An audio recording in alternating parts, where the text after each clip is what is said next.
Csodálatos szép napot kívánok így 4 hét kiadás után.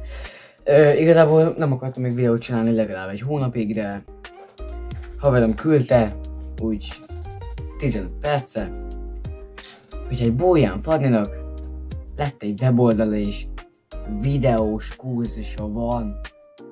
Mi a fasz? Nem tudom, ti hogy vagytok vele, de Bolyán Fanni nem az az ember, akitől videós kurzust vennék, mondjuk senkitől nem vennék, de főleg nem tőle. Tehát azért így vágni, én is tudok, hogy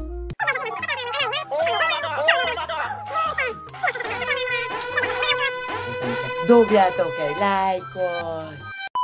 Viszont itt most nem a kurzusról fogok beszélni, hanem inkább a weboldalról. Ugyanis, hogyha valaki nekem egy videós kurzust szeretne eladni, annyi a minimum, hogy normális weboldala legyen. És ebben a videóban bizonyítékokat fogok mutatni, hogy ezt az egészet a ChatGPT csinálta. Nem közvetlen, hanem egy cégen keresztül. Cég, tudja a faszom, hogy egy cége. Hogy ez Bolyán Fanninak semmibe nem került. És hogy amiket tud a weboldala, azok alapfunkciók ennél a cégnél. Először is menjünk fel a fannibolyán.com-ra. Ezután pedig, hogyha itt látjuk, hogy ilyen a weboldal, felmegyünk a chatgpt.com-ra. Ja, itt felmegyünk, visszalépünk a Fanni Bolyán weboldalára, csinálunk egy képernyőképet, szépen itt kihúzzuk, hogy mi kell nekünk, majd visszalépünk a ChatGPT-et és egy Ctrl-V-vel ezt beillesszük. A kurva, hogy be kelljen. Szóval itt is csinálunk egy képernyőképet, és hogyha ezt így szépen kihúztuk, visszalépünk a ChatGPT és ezt is bekontrollvézzük.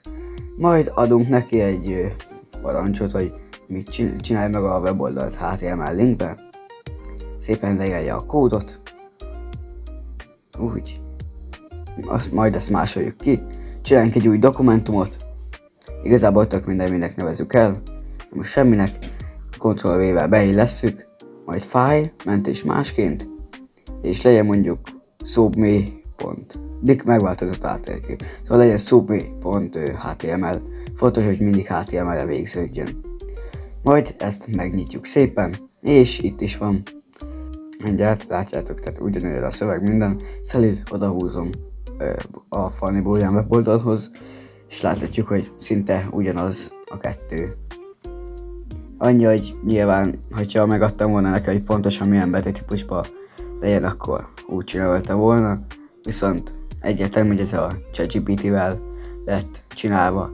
Viszont, hogy egy Fannit egy kicsit megvédjem, nem Fanni generáltatta ezt az AI-jal, hanem egy cég. Hát nem nevezhetjük cégnek szerintem. És akkor meg is mutatom nektek ezt a bizonyos céget. Szóval, hogyha itt a Fanni Bolyán weboldalon megnézzük a gyakori kérdéseknél a második kérdést és legörgetjük, akkor láthatjuk, hogy ezt a bestpire.com, vagy hát bestpire csináltatta. Itt láthatjuk a funkciókat, amiket láthatunk már Fanni weboldalán az első részben, és hát igazából tehát nem is kellett külön kérnie Fanninak, hogy ezek a funkciók legyenek a weboldalán, hanem ezek hát ilyen alapfunkció. És itt láthatjuk, hogy 15% jutalékot kell csak a bevételi után fizetni. Semmilyen más összeget nem kell fizetni, és az összes funkciót ingyenesen megkapja. Ja. Köszönöm szépen, hogy megnéztétek ezt a videót, hogyha tetszett, akkor egy like, meg egy feliratkozás. És mit akartam mondani? Ja igen, megcsináltam ugyanezt. Teljesen ugyanezt. Vagy nem a ChatGPT-vel, hanem a Google Cites-szel, de erről egy következő videóban. Úgyhogy csácsá! Mi fasz? Szab ki a faszom!